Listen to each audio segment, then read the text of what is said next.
Want to learn about public policy with a group of curious fellow learners? Apply for the 12-week graduate certificate in public policy. Early bird deadline closes 27th July. Welcome to All Things Policy, a daily podcast by the Takshashila Institution. We are a bunch of policy nerds based in Bengaluru, and we like bringing fresh perspectives to Indian affairs and Indian perspectives to global affairs. So grab a cup of coffee, sit back, and join us for today's chat.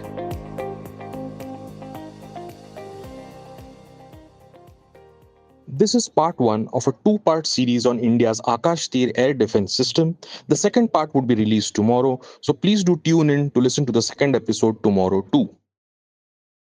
Hello and welcome to this episode of All Things Policy. Vikrant, Shinde and I, Arindam Goswami, are your hosts for today. We are both research analysts at the Takshashila Institution. Today we are going to dive deep into one of India's most sophisticated homegrown defense innovations, the Akashteer Air Defense Network. Born from India's quest for self-reliance in defense technology, Akashteer is a testament to India's engineering prowess, capable of generating dynamic, common air situational awareness for the air defense warriors. From its development by the Bharat Electronics Ltd to its deployment across India's air defense architecture, Akashteer has transformed how India defends its airspace. But what makes this system truly remarkable isn't just its technical specifications, it's the story of how a nation built world-class defense technology from the ground up. So buckle up as we explore the science, strategy, and significance of India's Akashteer air defense system, a shield in the sky that's reshaping regional security dynamics. To discuss all this with us, we are excited and honored to have with us Brigadier Sandeep Tyagi, a veteran of the Army Air Defense. He is a computer science graduate from Hansraj College, Delhi. He was commissioned into the 19th Air Defense Regiment in 1990. He has served in various staff and command appointments, including as an Air Defense Contingent Commander for Air Defense Operations overseas. He raised the Army Design Bureau as Director, Air Defense, Missiles and Technology. This was at the Perspective Planning Directorate in the Army headquarters. In that capacity, he contributed towards shaping the contours of Project Akashteer. He has been closely associated with the Indian Air Force throughout his service, and therefore he is the right person to talk to us about this subject today. Welcome, sir, and it is great to have you here. Thank you so much, Vikrant and Arindam. It's an honor.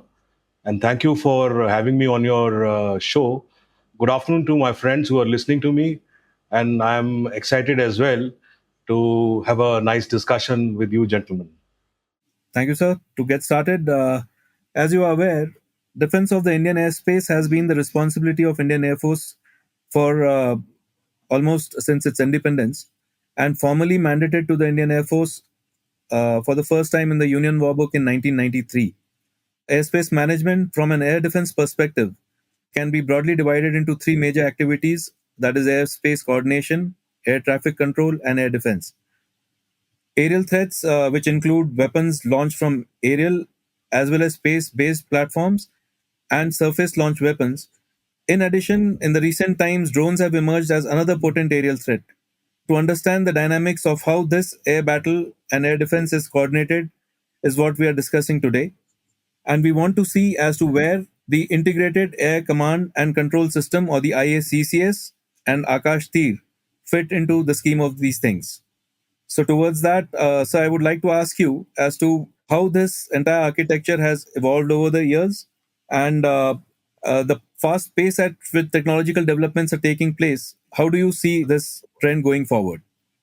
Well, Arindam, you've asked a very relevant question. And in fact, as I understand, as you were speaking, that you have almost, all the knowledge that probably an expert would have. So my compliments to you on that.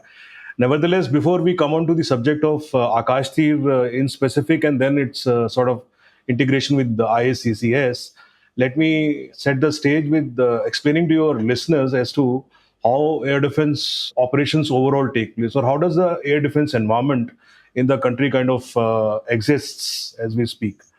So what happens is that the airspace management, before I come to air defense operations, which is a part of airspace management, The agencies involved for airspace management are the Directorate General of Civil Aviation, the Airports Authority of India, and the Indian Air Force. Now, they have their own specific responsibilities. For example, the DGCA is the regulatory body which frames the various policies and standards. The Airports Authority of India is responsible for the air traffic control, the navigational services, and the infrastructure, including planning the air routes. And Indian Air Force is in turn responsible for the air defense of the nation and managing the restricted airspace for the military operations while coordinating with the civilian authorities. So this is the in the broad framework of airspace management. This is where the air defense operations exist in the complete set. This is the subset, air defense operations. Right now, let us say for air defense operations, as the name suggests, we need to defend against any aerial threat. Now, as you asked in your question itself, as the technologies sort of kept going up, the improvements. Earlier, the air threat was primarily from manned aircraft. That too, the previous generations of aircraft were not that sophisticated. So aircrafts, the manned aircraft themselves have become so sophisticated, including stealth, etc. Now you have sixth generation coming up. Then you have the threat from, let us say, surface to surface weapons, air to surface weapons. You have unmanned aerial systems, you have artillery, you have rockets, all sorts of flying objects, or shall we say simply airborne objects. So, to defend your nation, to defend all your vulnerable areas and vulnerable points against these aerial objects, you need to have a system in place. So that is what is known as the air defense system, right? So how does it all happen?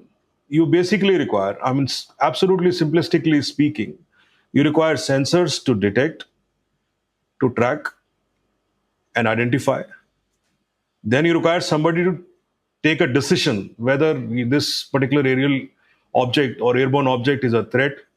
And then you require somebody, if it is a threat, if it is classified as hostile, then you require some action, you see. It could be kinetic, non-kinetic, whichever way you go. So this is the whole scheme of things of air defense operations. Now coming to the question that you ask, where does Akashteer fits in the system? So currently, as I understand, we will go forward and speak about various facets of Akashteer and ISCCS. The Akashteer is a command and control system, which you could basically say is the brain to sort of then move the entire body in the manner it should work, right? And then it sort of cooperates with the ISCCS to achieve the overall target of having synergy in air defense operations overall. So that is where the Akashteer and the ISCCS come in. So going forward, sir, I would like to understand how this, in the air defense perspective, how the threat paradigm itself has evolved, coming on to this present generation where it's been a very quick-paced evolution, so to say. So the threat paradigm is actually, allow me to say this, it's totally changed now. As I was mentioning earlier when I was speaking, now the threat is such diverse sort of in every.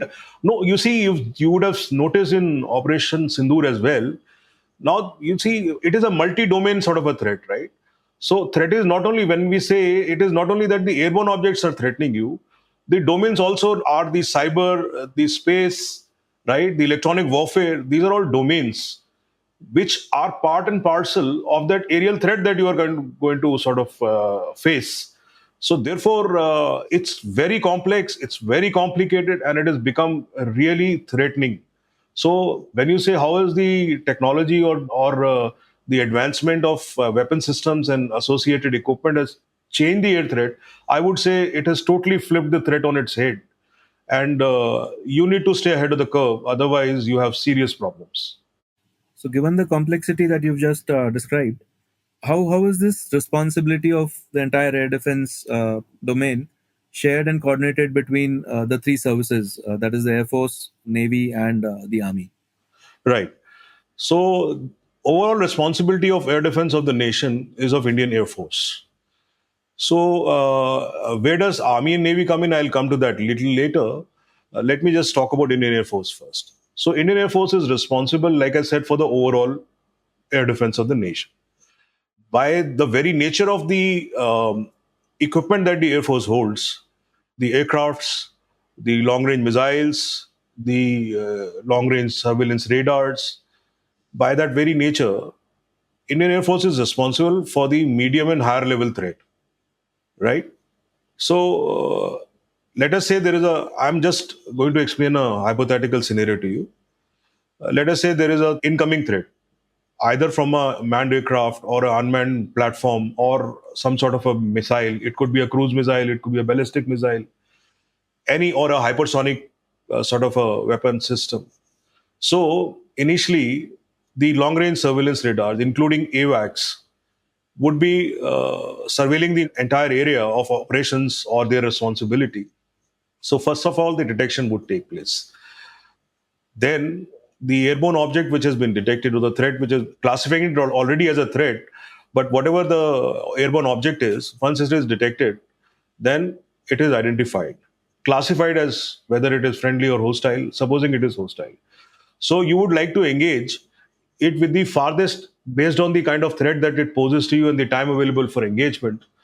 The controller, which I can come to a little later as well, who's the director of that particular command and control center, if he takes a decision to engage that threat or that airborne object, he will allocate that object or threat to the longest vector available to. That is how we have a layered and tiered defense system. Before I continue with the scenario that I was painting to you, let me quickly explain what did I mean by layered and tiered defense. So we have sort of designated the airspace in, let us say, short range, medium range, long range. So these are the layers that we have. In each layer, we have multiple weapon systems. So for example, starting from short range, you have gun systems. Then you have the very short range shoulder-fired missile systems. Similarly, in the medium range, you have medium range SAMs. So, and the aircrafts. And in the long range, you have long range vectors, you have long range missile systems like S-400s, and again the manned aircrafts using beyond visual range kind of missiles. So this layered and tiered defense, so the director would, or whosoever is the controller, would allocate that threat to the longest vector available. And this is how the engagement starts. So based on, as a threat continues, if it is engaged and neutralized, fine. Otherwise, as it continues, this is how the engagement would take place. So Air Force is overall responsible for this thing. Where does Army and Navy come in? So Army is responsible for the tactical battle area at the lower level. Typically, around 5,000 up to 5,000 feet is the responsibility of the Indian Army in the tactical battle area and the rear areas for the strategic vulnerable areas and vulnerable points, which we do refer to as VAs and VPs.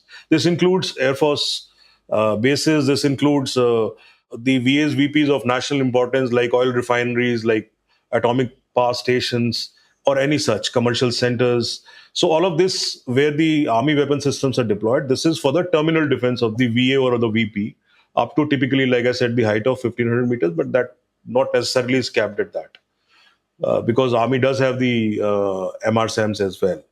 So this is where the army comes in. And as far as the Navy is concerned, they are obviously responsible for the, though Indian Air Force has specific aircrafts for maritime role, but then their Navy is responsible for their air defense of the vessels themselves, or the fleet, and their onshore installations. Navy is responsible for that. And of course, the Army assets are at times allocated to them.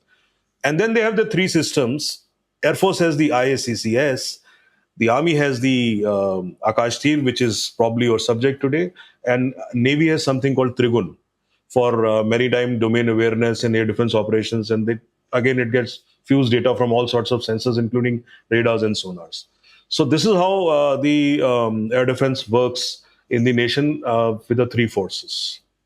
Just coming back to the threat paradigm and how it has evolved over the years, just wanted to understand if there is an international angle or learnings from how battles have evolved, not just concerning India, but say the Russia-Ukraine war. Have there been learnings from those wars which have prompted or speeded up the process of integrating these systems in India? I'm sure there must be learnings from our own domestic systems, but was there also an international angle to how this system evolved? Absolutely, Vikrant, and you know it too. Being an expert in your own domain, you are also aware of this particular fact, that whether it was Nagorno Karabakh or whether it was engagements in the Middle East. Now the current already ongoing war in Russia, Ukraine, the Israel-Iranian conflict, all of these places and all of our armed forces officers, the three forces, are always getting that information, analyzing, learning. A whole lot of sort of brainstorming goes on at various headquarter levels, including and the line directorates. And everybody, not only in the air defense domain, everybody who's involved in warfighting draws their own conclusion, including the other arms as well.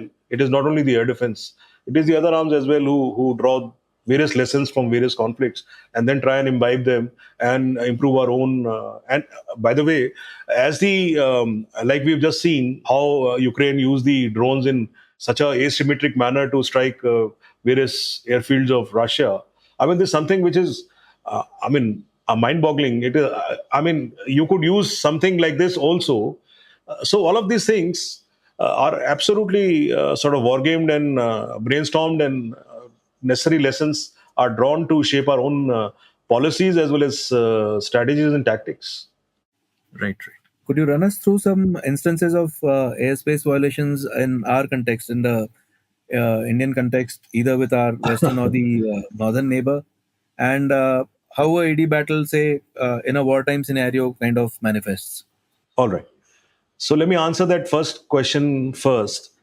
See, airspace violations do take place probably even on daily basis, but that's very sort of low level minor incursions using these commercial drones to drop, let us say, some rifles or some contraband, perhaps even cash at times, or try and do something on the international border or LC. So these are the very, very small minor incursions which are absolutely localized sort of incursions. We really can't really call them airspace violation, but these incursions do take place. But a major incident which comes to my mind is if my memory serves me right, is the incident of 10th of August 1999 after Kargil, when a Atlantic aircraft, maritime surveillance and anti-submarine warfare aircraft of Pakistan was shot down by Indian Air Force MiG-21 aircraft. It was, I think, Squadron Leader Bundela who shot that aircraft down using a MiG-21 and using a R-60 heat seeker missile.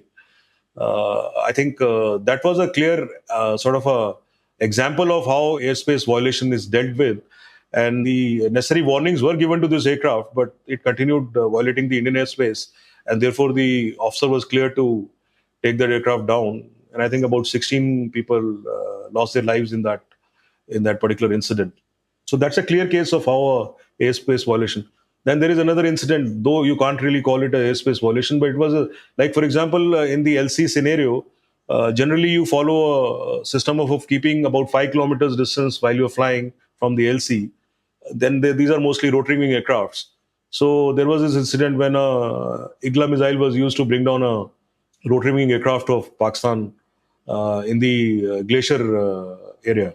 So such airspace violations are dealt with very severely and following all sorts of protocols. So that is about how the violations are dealt with in peacetime. In as far as the question about war is concerned, you've just seen how it all unfolds. Usually the air defense operations will begin with the suppression of enemy air defense or destruction of any enemy air defense. We could refer to them as CAD or DAD operations. This happens from both the sides. It is also sometimes referred to as preemptory strikes to take out the various sensors and shooters and putting the enemy airfields down to sort of gain air superiority over a particular area of operation which is of interest to you. And subsequently, the air defense operations begin. So every time when you're launching a strike operation, you will have dedicated and loose escorts which are there, what we refer to as the tied escorts and the free escorts, which go and sort of provide the air defense to the strike formation, including the bombing or the post-damage assessment aircrafts. And then anything which is incoming is also dealt with by specifically tasked air defense aircrafts, missiles which I referred to earlier, that layered and tiered thing which I had mentioned to you. That all kicks in. So it is all as per SOP and planned. So, and by the way, even when we on day-to-day basis, every inch of your airspace is being looked at 24/7, with a plethora of sensors, including the civilian, uh, you know, uh, radars. So anything which veers off course or enters into a restricted airspace, immediately the ORPs are scrambled of the respective areas wherever whichever base has that ORP.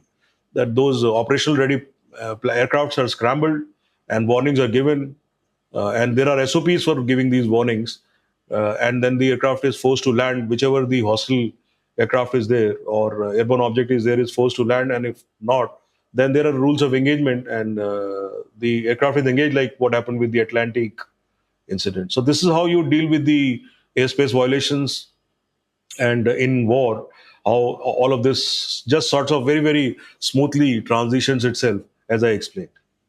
So you've quite in detail explained the complexities of the air defense environment and the battle, the way it unfolds. I think the listeners would also like to know generally what could have gone wrong in the incident of the friendly fire which occurred, where we had a case of our own helicopter getting down post the Balakot strikes, and what were the important lessons that uh, we drew from that, and how we kind of co-opted them for our subsequent combat readiness. Yeah, I think that was a very unfortunate incident. Usually these things are not supposed to happen, but they do happen. So that is why, I mean, you will have this fratricide happening in. So, firstly, let me say it was fog of war, right? Suddenly, so much of air activity started taking place. There was, manned aircraft of India and Pakistan chasing each other. Everybody was on sort of high alert. And so that's the first thing that you must understand. There was fog of war, right? Then the second most important part that point in time was that the SOPs were sort of not followed, I suppose. I think the later the code of inquiry, which sort of went into the entire incident, came up with the findings that probably the identification of friend and foe was not turned on in the aircraft, that rotary wing aircraft Me-17. It was not turned on, and possibly they did find the chief operations officer sort of guilty of that fact, that it was not ensured that when the aircraft took off, it had its IFF switched on. So therefore, the radar as it is was not painting that aircraft as a friendly one. And then probably the air traffic control also missed out on really interacting with this aircraft. The movement and identification staff in the base ops probably did not correlate the route. I think this aircraft had taken off just about 10 minutes back from the airfield, and I think it was asked to turn back because there was a dogfight going on about 100 kilometers away from there, and was asked to turn about and land back. And I think somehow it was identified. I mean, it was taken as a hostile aircraft, and the TWCC took a decision, and they allocated this aircraft to a missile battery there, a missile squadron, and then this unfortunate incident took place and it was shot down. So this was primarily because of not following, like I said, fog of war, definitely, then not following SOPs, then not doing due diligence. And the last point was more important, right? Sure, I mean, you're positive that the aircraft is hostile. Sometimes what happens, if you really can't identify that the aircraft is hostile, then you wait for a hostile action to take, right? Some sort of a diving motion, or probably releasing some sort of a weapon. So you'll wait for some sort of a hostile intent. So this probably was the last straw which broke the camel's back. The TWCC assigned this aircraft to a missile squadron without ensuring that it was positively identified as hostile. So probably those were the reasons that this unfortunate incident took place and was definitely avoidable. And yes, Indian Air Force. Why Indian Air Force? All of us, be it the Army, Navy, or obviously the Air Force, any such incident, we definitely sort of make sure that these things are never repeated again, and necessary sort of tweaks take place in both the standard operating procedures and the actions that need to be taken on ground.